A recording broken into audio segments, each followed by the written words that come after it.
சிவம் பரபிரம்மம் ஆன்மீக அன்பர்களுக்கு வணக்கம்.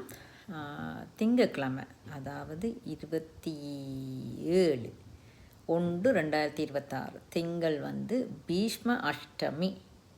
பீஷ்ம பிதாமகர் இறந்த தன் உயிரை விடுத்த நாள். காரணம், அவர் மகாபாரத காலத்தில் தை பிறக்கும் முன்னரே அவர் அம்புகளால் துளைக்கப்பட்டு இறக்கும் நிலைக்கு வந்துவிட்டார். ஆனால் அவர் முன்பு வாங்கிய வரத்தின்படி, அதாவது தந்தையிடம், அவர் தந்தைக்காக தன்னுடைய வாழ்க்கையை, தன்னுடைய பட்டாபிஷேகத்தை துறந்தவர். தன்னுடைய அரசு சந்ததியில் அவருக்கு தான் முதல் அரசு உரிமை. அந்த உரிமையை துறந்து தந்தையின் விருப்பத்திற்கு நாங்கள் தந்தை திருமணம் செய்ய வேண்டும். அந்த திருமணத்தின் மூலம் வரும் பிள்ளைக்கே முடிசூட்ட வேண்டும் என்று அந்த பெண்மணி கேட்டுக்கொண்டது. பெண்மணியின் தந்தையார் கேட்டுக்கொண்டதின்படி தான் அதை விட்டு கொடுத்தவர்.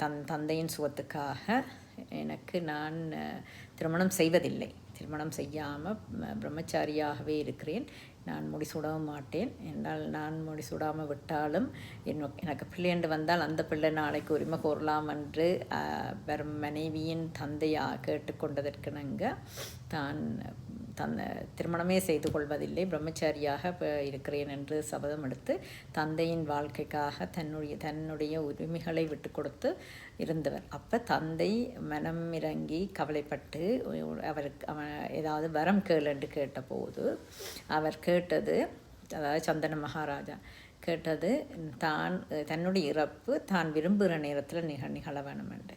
அப்போ அதன்படி அவருக்கு உடம்பெல்லாம் அம்புகளால் துளைக்கப்பட்டாலும் இன்னும் உத்தராயண புண்ணிய காலம் வரவில்லையே என்று அதற்காக காத்து கிடந்தார். ஏன் அந்த உத்தராயண புண்ணிய காலத்துக்காக காத்து கிடந்தார்? அது தேவர்களின் பகல் பொழுது. முதல் வீடியோவில் சொன்ன மாதிரி தேவர்களின் பகல் பொழுது. அப்போ அவர் இறந்தால் அவருக்கு காரியம் செய்யும் போது தேவர்கள் விழிப்புடன் இருந்தால்தான், பகல் பொழுதில் இருந்தால்தான் அந்த தேவர்களால் செய்யப்படும் காரியங்கள் அவருக்கு சரியாக வந்தடையும்.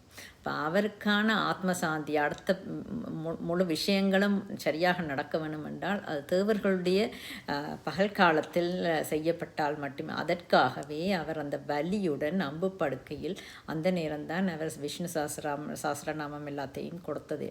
அப்போ அவர் காத்திருந்து இறந்த தினம் ரத சப்தமிக்கு அடுத்த நாளான பீஷ்ம அஷ்டமியில்.